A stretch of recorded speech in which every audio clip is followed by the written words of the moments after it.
If you use Microsoft Word often, you may have noticed that when you cut, copy, and paste text, Word sometimes tries to be helpful by automatically adjusting spacing and punctuation.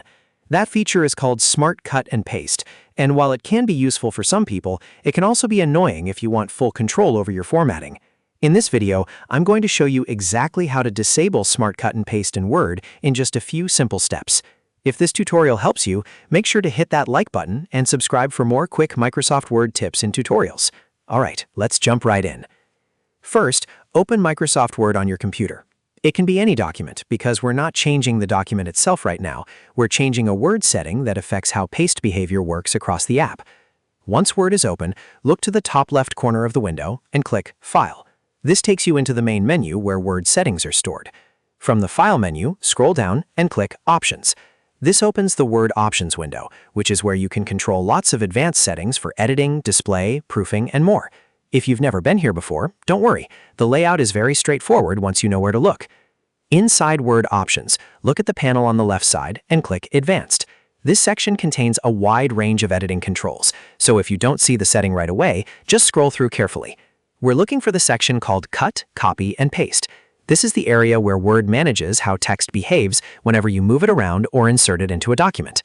Now keep scrolling until you find the checkbox labeled Use Smart Cut and Paste. This is the setting that controls Word's automatic spacing adjustments when you cut and paste text. To disable the feature, simply uncheck that box. Once it's unchecked, Word will stop trying to automatically smart adjust your pasted content in the background. After that, click OK at the bottom of the Word Options window to save your changes. This is an important step because the setting won't take effect unless you confirm it. Once you click OK, your preference is saved right away. Now you can go back to your document and try cutting and pasting text again. You should notice that Word is no longer applying those extra automatic spacing changes from Smart Cut and Paste. That means you'll have more control over exactly how your content is inserted, which is especially helpful if you work with formatted documents, technical writing, or any text where spacing matters. If you ever want to turn the feature back on later, the process is exactly the same. Just go back to File, then Options, then Advanced, return to the Cut, Copy, and Paste section, and check the Use Smart Cut and Paste box again. That makes it easy to switch the feature on or off depending on your workflow. So that's it. Now you know how to disable Smart Cut and Paste in Word quickly and easily. If this video saved you time, please give it a like, subscribe to the channel, and leave a comment if you want more Word tips, formatting tricks, and productivity tutorials. Thanks for watching, and I'll see you in the next one.